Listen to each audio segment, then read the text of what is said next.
Hello friends, welcome to my channel study with Ankita. स्वागत है आप सभी का मेरे इस यूट्यूब चैनल पर। आज हम इस वीडियो में डिस्कस करेंगे 21 अगस्त का करंट अफेयर। ये वीडियो आगे आपके अभी सर बनाते हैं, उनकी तबीयत खराब होने की वजह से वो क्लासेस मंडे को ही कंटिन्यू कर पाएंगे, तो उनकी जगह आज क्लासेस मैं लूँगी। ये हमारी वीडियो एक नए फॉर्मेट में है, बिल्कुल क्वेश्चन आंसर के फॉर्मेट में। एंड में आपको एक क्वेश्चन ऑफ द डे भी मिलेगा, जो कि आपको जिसका आंसर नीचे कमेंट सेक्शन में बताना है, और इसका जो आंसर होगा वो मैं आपको नेक्स्ट वीडियो में प्रोवाइड करवा दूंगी। तो चलिए शुरू करते हैं हमारे फर्स्ट क्वेश्चन से। तो निम्न में से किस देश ने राष्ट्रीय सुरक्षा का हवाला देते हुए जो चीनी ऐप्स हैं iQIYI और टेंसेंट पर बैन लगा दिया गया है? तो ये जो बैन है ये लगाया गया है ताइवान के द्वारा। ठीक है, ताइवान के द्वारा ये बैन है जो कि लगाया गया है, किसका हवाला देते हुए? कि राष्ट्रीय सुरक्षा का हवाला देते हुए। यानी कि जो चीनी ऐप्स हैं iQIYI और टेंसेंट, इनमें जो कहा गया है कि जो क्या है ये राष्ट्रीय सुरक्षा के लिए जिम्मेदार हैं। तो देखिए, ताइवान के जो आर्थिक मामलों के मंत्रालय हैं उन्होंने कहा है यह कदम चीनी मीडिया कंपनियों के प्रभाव वाली सहायक कंपनियों के माध्यम से ताइवान में अपनी सामग्री भेजने से रोकने हेतु उठाया गया है। ताइवान की तरफ से कहा गया है कि इस फैसले के बाद व्यक्तियों, कंपनियों और अन्य संगठनों को चीन में इंटरनेट के माध्यम से आने वाली सामग्री को 3 सितंबर से देश में प्रतिबंधित कर देगा। तो ठीक है, फर्स्ट क्वेश्चन का हमारा आंसर होगा ताइवान। नेक्स्ट बात करते हैं, किस राज्य सरकार ने सभी सेवारत व सेवानिवृत्त सैनिकों को ग्राम पंचायत प्रॉपर्टी टैक्स से छूट देने का फैसला किया है? यानी कि जो किस स्टेट गवर्नमेंट ने जो हमारे रिटायर्ड सैनिक हैं, सोल्जर्स हैं, उन्हें जो ग्राम पंचायत प्रॉपर्टी टैक्स होता है उनसे छूट देने का फैसला किया गया है? तो जो फैसला किया गया है महाराष्ट्र के द्वारा। तो इसका सही आंसर होगा हमारा महाराष्ट्र। ठीक है, तो देखिए आगे पढ़ते हैं। महाराष्ट्र सरकार ने सभी सेवारत व सेवानिवृत्त सैनिकों को ग्राम पंचायत प्रॉपर्टी टैक्स से छूट देने का फैसला किया गया है। अभी तक रक्षा वीरता पुरस्कार पाने वाले सैनिकों या उनके आश्रितों को ग्राम पंचायत प्रॉपर्टी टैक्स से छूट दी जाती थी, बट अब जो महाराष्ट्र के कृषि मंत्री हैं दादाजी भुसे की सलाह पर अब छूट का दायरा सभी सेवारत और सेवानिवृत्त सैनिकों के लिए बढ़ाया गया है। तो आपको याद रखना है किसने ये छूट प्रदान की गई है? ये प्रदान की गई है महाराष्ट्र सरकार के द्वारा। महाराष्ट्र जो हमारा भारतीय नौसेना है, यानी कि जो हमारी नेवी फोर्सेस हैं, उसका जो मुख्यालय है यानी कि जो हेडक्वार्टर है वो है न्यू दिल्ली में। जो हम नेवी डे मनाते हैं यानी कि नौसेना दिवस मनाया जाता है, ये मनाया जाता है 4 दिसंबर को। और जो इसके अध्यक्ष हैं वो हैं एडमिरल करमबीर सिंह। एडमिरल करमबीर सिंह। हमारी जो तीनों फोर्सेस हैं, आप उन सबके जो डे होते हैं और जो उनके प्रमुख के नाम हैं उन्हें भी आपको याद रखना है। तो जो हमारे थल सेना के अध्यक्ष हैं वो हैं जनरल मनोज मुकुंद नरवाने। जनरल मनोज मुकुंद नरवाने। और जो उपसेना प्रमुख हैं वो हैं SK सैनी। जो चीफ ऑफ डिफेंस स्टाफ हैं वो हैं हमारे विपिन रावत। तो जो वायुसेना के यानी कि जो एयरफोर्स के अध्यक्ष हैं वो है हमारे air chief marshal RKS Bhadauria ji. RKS Bhadauria. ठीक है, अगर महाराष्ट्र की बात कर लें तो जो इसकी महाराष्ट्र की राजधानी है वो है मुंबई। इसके जो मुख्यमंत्री हैं वो उद्धव ठाकरे, जो कि शिवसेना पार्टी से बिलोंग करते हैं। जो गवर्नर हैं वो है भगत सिंह कोश्यारी। जो महाराष्ट्र उच्च न्यायालय का नाम है यानी कि हाई कोर्ट का नाम क्या है? मुंबई हाई कोर्ट, मुंबई उच्च न्यायालय। और जो इसके मुख्य न्यायाधीश हैं यानी कि इसके जो चीफ हेड हैं वो हैं दीपांकर दत्ता। ठीक है, और जो इसका राष्ट्रीय पशु है यानी कि नेशनल एनिमल है वो है गिलहरी। जो नेशनल बर्ड है वो है कबूतर। और जो नेशनल वृक्ष है यानी कि ट्री है वो है मैंगो यानी कि आम। ठीक है, नेक्स्ट बात करते हैं कि जो महाराष्ट्र की जो सीमा लगती हैं वो लगती हैं गोवा, कर्नाटका, तेलंगाना, छत्तीसगढ़, मध्य प्रदेश और गुजरात से। महाराष्ट्र की जो लोकसभा की सीटें हैं वो हैं 48 सीटें। राज्यसभा में है इसमें 19 सीटें। और जो इसकी कुल विधानसभा में है वो है 288 सीटें। जो हमारा बार्क है यानी कि भाभा एटॉमिक रिसर्च सेंटर है, भाभा परमाणु अनुसंधान केंद्र है, इसका भी जो मुख्यालय है, हेडक्वार्टर है, वो मुंबई के शहर में है यानी कि महाराष्ट्र में ही है। और जो हम मेन बात करें, जो मेन हेडक्वार्टर्स हैं वो हमारे भारतीय रिजर्व बैंक यानी कि इंडियन रिजर्व बैंक, भारतीय state bank, bank of India, central bank of India, union bank of India, axis bank, HDFC bank, ICICI bank, yes bank, Kotak Mahindra bank, SEBI का हेडक्वार्टर NSE, सेबी का headquarter national stock exchange का BCCI, BSE जो हमारा Bombay stock exchange है, इन सभी का जो मुख्यालय है मुंबई शहर में है। ये भी जो क्वेश्चन है पेपर में अक्सर स्टैटिक जीके के रूप में पूछे जाते हैं। नेक्स्ट बात करते हैं, गूगल ने भारत में रोजगार आवेदन हेतु निम्न में से किस ऐप को लॉन्च किया है? तो गूगल ने एक नया ऐप लॉन्च किया है रोजगार के लिए, यानी कि एम्प्लॉयमेंट हम इसमें आवेदन कर सकते हैं। तो जो कौन सा ऐप को लॉन्च किया गया है, इसका जो हमारा सही आंसर होगा वो होगा Kormo jobs app. Kormo jobs app को लॉन्च किया गया है गूगल ने। तो देखिए, जो गूगल ने भारत में एक ऐप लेकर आ रही है जिसकी मदद से लोगों को नौकरी ढूंढने और उसे अप्लाई करने के लिए आसानी होगी। इस एंड्रॉयड ऐप का नाम है क्रोमो जॉब्स। गूगल के इस ऐप से जरिए देश भर में खाली पदों को तलाशने में मदद मिलेगी। इस ऐप से नौकरी तलाश करने वालों को मदद मिलेगी और वे भारत में अपनी पसंद की नौकरियां तलाश कर सकेंगे और आवेदन कर सकेंगे। काफ़ी एक अच्छा इनिशिएटिव हम इसे बोल सकते हैं। नेक्स्ट बात करते हैं, ड्रीम 11 ने कितने करोड़ रुपए में IPL 2020 सीजन के लिए स्पॉन्सरशिप राइट्स खरीदे हैं? जो क्वेश्चन कल भी हमने डिस्कस किया था कि ड्रीम 11 जो कि महेंद्र सिंह ब्रांड एम्बेसडर की कंपनी है, धोनी की है, ठीक है, जिसमें कि क्या है, ये क्रिकेट फैंटेसी जो ठीक है कंपनी है। तो इस कंपनी में आपको पता ही होगा, अगर आपने देखा होगा कभी, तो ये एक तरह के मतलब सट्टेबाजी ही होती है, क्योंकि इसमें बोली लगाते हैं कि कौन सी टीम जीतेगी कौन सी नहीं जीतेगी, ठीक है। इसका आपको फॉर्मेट पता ही होगा इस कंपनी का। इसने बायजूस और अनअकैडमी को पीछे छोड़ते हुए जो IPL 2020 की स्पॉन्सरशिप है वो खरीद ली है, और कितने करोड़ रुपये में खरीदी है? तो इसका सही आंसर होगा 222 करोड़ रुपये में ये स्पॉन्सरशिप खरीदी गई है ड्रीम 11 के द्वारा। तो ड्रीम 11 ने चीनी कंपनी वीवो की जगह लगभग 4.5 महीने के लिए टाइटल प्रयोजन का अधिकार हासिल किया है। यह कॉन्ट्रैक्ट 18 अगस्त से 31 दिसंबर 2020 तक के लिए है। ड्रीम 11 पिछले कुछ वर्षों से IPL के प्रयोजन से जुड़ा हुआ है। उल्लेखनीय है कि इस बार का जो IPL है उसका आयोजन किया जाएगा 19 सितंबर से 10 नवंबर तक, और इसे करवाया जाएगा UAE में, यानी कि यूनाइटेड अरब एमिरेट्स में करवाया जाएगा, जिसकी कैपिटल है आबू धाबी, ठीक है।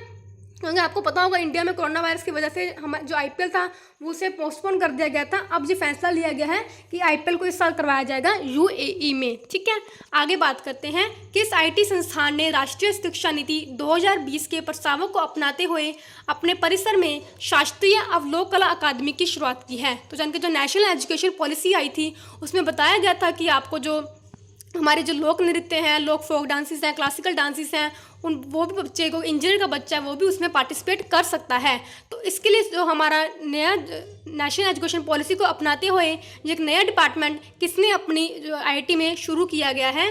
तो इसका सही आंसर होगा हमारा IIT खड़गपुर ने ये अपना नया शुरू किया है, ऐलान किया है कि वो अपने करेगी, ताकि जो नेशनल एजुकेशन पॉलिसी है उसे आगे और बढ़ावा मिल सके। तो IIT खड़गपुर ने राष्ट्रीय शिक्षा नीति 2020 के प्रस्तावों को अपनाते हुए अपने परिसर में शास्त्रीय अवलोक कला अकादमी की शुरुआत की है। इसके साथ ही शास्त्रीय और लोक कला अकादमी शुरू करने वाला IIT खड़गपुर देश का पहला संस्थान बन चुका है। तो ये क्वेश्चन वेरी इंपॉर्टेंट मार्क कर लीजिएगा, क्योंकि ये पहला संस्थान बना है जिसने कि इस तरह की अकादमी शुरू की है IIT खड़गपुर ने। भारतीय प्रौद्योगिकी संस्थान में इस तरह की अकादमी को शुरू करने का उद्देश्य संस्थान के छात्र छात्राओं को रचनात्मक प्रवृत्ति को बढ़ावा देना है। नेक्स्ट बात करते हैं, स्पोर्ट्स आईवेयर ब्रांड ओकले ने किस भारतीय क्रिकेट को भारत में 2 साल के लिए अपना ब्रांड एम्बेसडर बनाया है? तो एक स्पोर्ट्स आईवेयर ब्रांड है ओकले। इसने अपना जो भारतीय क्रिकेट को ब्रांड एम्बेसडर बनाया है वो इसका बनाया है रोहित शर्मा को। Rohit Sharma is the right answer here. तो जो स्पोर्ट्स आईवेयर ब्रांड है उन्होंने भारतीय क्रिकेट रोहित शर्मा को भारत में 2 साल के लिए अपना ब्रांड एम्बेसडर बनाया है। इस साझेदारी के तहत रोहित शर्मा विशेष रूप से स्पोर्ट्स लेंस के लिए तैयार किए गए प्रिंटेड प्रेंस तकनीक से लेंस ओकले आईवेयर पहने होंगे। इस साझेदारी में रोहित शर्मा पिच पर और पिच से दूर ब्रांड के प्रदर्शन पर नजर रखेंगे। यह विराट कोहली, युवराज सिंह और मिलिंद सोमन की श्रेणी में शामिल हो चुके हैं, जिन्होंने यह पहले ब्रांड का समर्थन किया हुआ है, ठीक है। नेक्स्ट बात करते हैं, स्वच्छ सर्वेक्षण के 2020 के अनुसार निम्नलिखित में से सबसे साफ शहर कौन सा है? तो आपको जो 2020 का स्वच्छ सर्वेक्षण आया है उसमें से जो सबसे साफ शहर है उसे बताया गया है इंदौर को। इंदौर लगातार चौथे साल ये सबसे साफ शहर का खिताब इसने अपने नाम किया है, लगातार चौथी बार इंदौर का शहर। तो मध्य प्रदेश का इंदौर शहर देश भर में लगातार चौथी बार सबसे साफ शहर घोषित किया गया है। स्वच्छ सर्वेक्षण 2020 स्वच्छ भारत अभियान के अंतर्गत केंद्र द्वारा कराए जाने वाले सफाई को लेकर एक वार्षिक सर्वेक्षण है, ठीक है। आगे हम मध्य प्रदेश की बात करें तो मध्य प्रदेश की जो कैपिटल है वो है भोपाल। इसके जो मुख्यमंत्री हैं, चीफ मिनिस्टर हैं, वो है शिवराज सिंह चौहान, जो कि बीजेपी पार्टी से संबंध रखते हैं।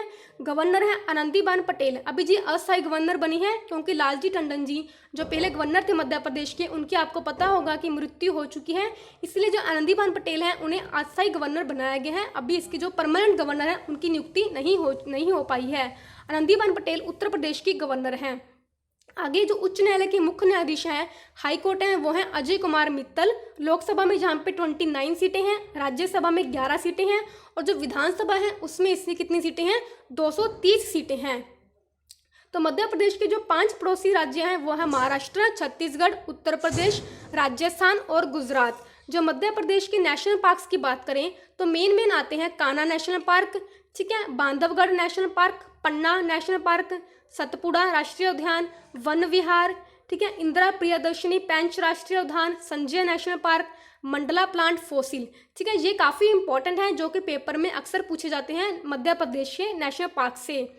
और जो कर्क रेखा है वो हमारे मध्य प्रदेश राज्य से होकर इसमें गुजरती है।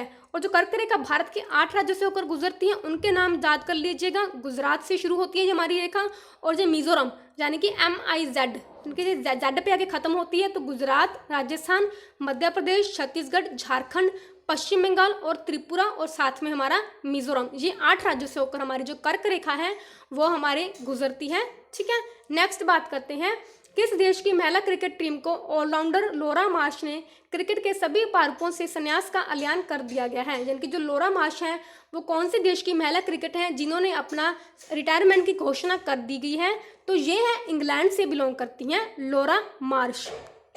तो इंग्लैंड विश्व कप विजेता ऑलराउंड लोरा मार्श ने क्रिकेट के सभी फॉर्मेट से संन्यास लेने की घोषणा की है। वे साल 2017 में विश्व कप जीतने वाली इंग्लैंड महिला टीम की प्रमुख सदस्य थी। लोरा मार्श ने अपने अंतर्राष्ट्रीय करियर के दौरान 9 टेस्ट, 103 वनडे और 67 T20 मैच खेले। वह सभी प्रारूपों में कुल इतने रन उन्होंने बनाए और 217 विकेट भी हासिल किए। उन्होंने 2006 में टेस्ट में अपने करियर की शुरुआत एक तेज गेंदबाज के रूप में की थी। फिर उन्होंने अपने स्पिन गेंदबाजों के रूप में भी करियर को आगे बढ़ाया था और उन्होंने रन भी कुछ बनाए थे। तो ठीक है, आपको याद रखना है कि जो लोरा मार्श है वो बिलोंग करती हैं इंग्लैंड से, एक महिला क्रिकेटर हैं। नेक्स्ट बात करते हैं इंग्लैंड की। तो जो इंग्लैंड है वो है हमारा यूरोप महाद्वीप में, ये यूरोपियन के कॉन्टिनेंट में। इसकी राजधानी है लंदन, इसकी करेंसी है पाउंड स्टर्लिंग, और जो इसके प्रधानमंत्री हैं, PM हैं, वो हैं बोरिस जॉनसन। ठीक है, आगे बात करते हैं, निम्नलिखित में से कौन सी सबसे तेज चार्ज होने वाली विद्युत वाहन है, यानी कि जो सबसे तेज चार्जिंग हो जाती है, इलेक्ट्रिक जो व्हीकल्स होते हैं उनमें सबसे तेज कौन सी है, तो इसका सही आंसर हमारा होगा lucid air sedan, lucid air sedan. ठीक है, तो जो हाल ही में टेस्ला को टक्कर देने के लिए लूसिड एयर ने सबसे तेज चार्ज होने वाली विद्युत वाहन का अनावरण किया है। यदि नेवाक स्थित कंपनी को माने तो यह विद्युत वाहन मात्र 20 मिनट के चार्ज पर 500 किलोमीटर तक की यात्रा पूरी कर सकता है। तो ये काफ़ी अच्छा, जो इलेक्ट्रिक व्हीकल्स की हम बात कर रहे हैं तो उसमें काफ़ी रेवोल्यूशनरी स्टेप पर यह साबित हो सकता है कि सिर्फ 20 मिनट में यह 500 किलोमीटर की यात्रा कर सकते हो। तो जो हम आगे हम सोचते हैं कि जो इलेक्ट्रिक व्हीकल्स होते हैं उनमें चार्जिंग बार बार करनी पड़ती है, ये ज़्यादा डिस्टेंस तक ट्रैवल नहीं कर पाती हैं, तो इससे जो हमारे इलेक्ट्रिक व्हीकल्स हैं उन्हें काफ़ी बूस्ट मिलेगा। एयर सेडान की ड्राइविंग रेंज लगभग 830 किलोमीटर है। तो आपको कंपनी याद रखनी है, लूसिड एयर सेडान ने ये जो नया इलेक्ट्रिक व्हीकल है वो जारी किया गया है। आगे बात करते हैं जापान की डबल ओलंपिक विजेता जो आइका ताकाहाशी हैं, हाल ही में किस खेल से संन्यास लिया। तो जापान की डबल ओलंपिक की विजेता हैं आइका ताकाहाशी। इन्होंने जो संन्यास लिया है वो लिया है बैडमिंटन से। डबल ओलंपिक विजेता है आइका ताकाहाशी बैडमिंटन से। बस आपको इतना ही याद रखना है इस क्वेश्चन में कि जापान की जो प्लेयर हैं और उनका नाम है, डबल ओलंपिक विजेता है आइका ताकाहाशी। इन्होंने बैडमिंटन से संन्यास लिया है, क्योंकि आपको पता होगा अभी स्पोर्ट्स इतना अच्छा चल नहीं रहा है, तो कोई भी इतने अच्छे क्वेश्चंस नहीं आ रहे हैं। सिर्फ रिटायरमेंट के क्वेश्चंस या फिर कोई ब्रांड एम्बेसडर के क्वेश्चन से ज़्यादा पेपर में अब आएंगे। तो आपको बस इनका नाम ही याद रखना है और जो कौन से प्लेयर मतलब स्पोर्ट्स से बिलोंग करती हैं, सिर्फ आपको इस चीज़ का नाम याद रखना है। तो आइका ताकाहाशी। तो जो जापान की डबल ओलंपिक विजेता आइका ताकाहाशी ने हाल ही में बैडमिंटन से खेलने संन्यास की घोषणा कर दी गई है। ताकाहाशी ने मातुसोमो के साथ मिलकर 2016 में रियो ओलंपिक में डेनमार्क की क्रिस्टिना पेडरसन और कामिला रिटर जुहाल को हराकर महिलाओं के युगल स्वर्ण पदक जीता था। तो आइका ताकाहाशी ने अपनी जोड़ीदार मिसाकी मात्सुमो के साथ ओलंपिक में बैडमिंटन में जापान का सबसे पहला गोल्ड मेडल दिलाया था। तो ये था हमारा आज का आखिरी क्वेश्चन। तो आपका जो क्वेश्चन ऑफ द डे है वो है, निर्वाचन चुनाव आयुक्त ने अपने पद से इस्तीफा दे दिया है, उनका नाम क्या है? तो ये आपको कमेंट सेक्शन में इसका आंसर जरूर बताना है। और अगर आपने चैनल को सब्सक्राइब नहीं किया हुआ है तो प्लीज़ इसे सब्सक्राइब कर लीजिए और इस वीडियो को लाइक करिए और शेयर करिए और अपने फ्रेंड्स के साथ भी शेयर करिए। और प्लीज़ बेल आइकन को दबाना मत भूलिएगा ताकि आपको जो हमारी वीडियोस हैं उसकी नोटिफिकेशंस मिल सके। तो thanks for watching, bye bye.